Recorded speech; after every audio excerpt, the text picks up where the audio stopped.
મિત્રો નમસ્કાર। આજે ઈવીએમ મશીનની વાત કરશું કે ઈવીએમ મશીન જ્યારે બંધ કરી અને ઈવીએમ મશીનથી ઇલેક્શન ન કરતા પંજાબના પરિણામ આપણે જોયા તો પંજાબના પરિણામ બહુ સુંદર આવ્યા છે, લોકોના હિતમાં આવ્યા છે, ખેડૂત મજૂરના હિતમાં આવ્યા છે કે જેણે મતદાન કર્યું છે એ સુરક્ષિત રીતે જેમને એને મતદાન કર્યું એમના સમર્થનમાં જ મતદાન ગયું છે, કારણ કે બેલેટ પેપરથી મતદાન થયું છે અને લોકોની જે જાગૃતતા હતી એ લોકોએ જે ભડાક કાઢી અને પંજાબની અંદર જોયું આપણે કે પંજાબની અંદર નગરપાલિકાઓની ચૂંટણીઓ હમણાં આવી અને ગઈકાલે પરમ દિવસ જે રિઝલ્ટ આવ્યું છે એ રિઝલ્ટ કેટલું સુંદર આવ્યું છે, કેટલું સરસ આવ્યું છે અને પ્રસન્નતાથી આવ્યું છે। લોકોની જે માંગણી હતી એ પ્રમાણે જે રિઝલ્ટ આવ્યું છે। તો આ રીતે 2027ની ચૂંટણી આવે છે તો ગુજરાતની અંદર જો બેલેટ પેપરથી ચૂંટણી થાય અને જો ચૂંટણીના પરિણામો 2027માં બદલાય, શું કામ ન બદલાય? 30 વર્ષથી નથી બદલાતા એનું કારણ છે ઈવીએમ મશીન। ઈવીએમ મશીન એક કારણ છે।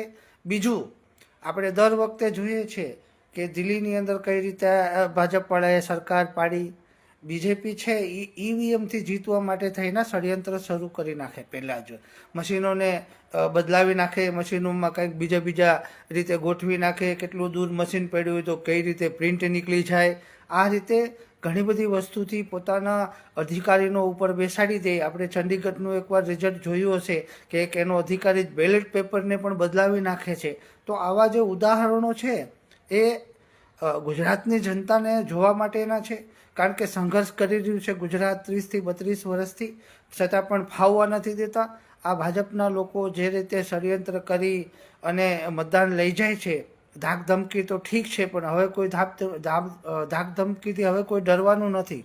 પણ મશીન જે ઈવીએમ મશીનથી આપણે જો મતદાન 2027નું થાય તો મને એવું લાગે કે હવે બદલાવ આવે અને લોકો બદલાવ લાવવા માટે થઈને તૈયાર છે, કારણ કે જે રીતે તમિલનાડુમાં થલાપતિ વિજયે જે ક્રાંતિ લાવી એવી જ ક્રાંતિ આપણા ગુજરાતમાં પણ લાવવી જરૂરી છે।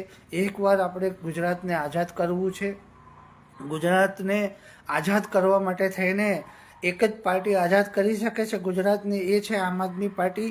બીજા કોઈ પક્ષ આમાં ચાલે એમ નથી, કારણ કે આમ આદમી પાર્ટીને આ લોકો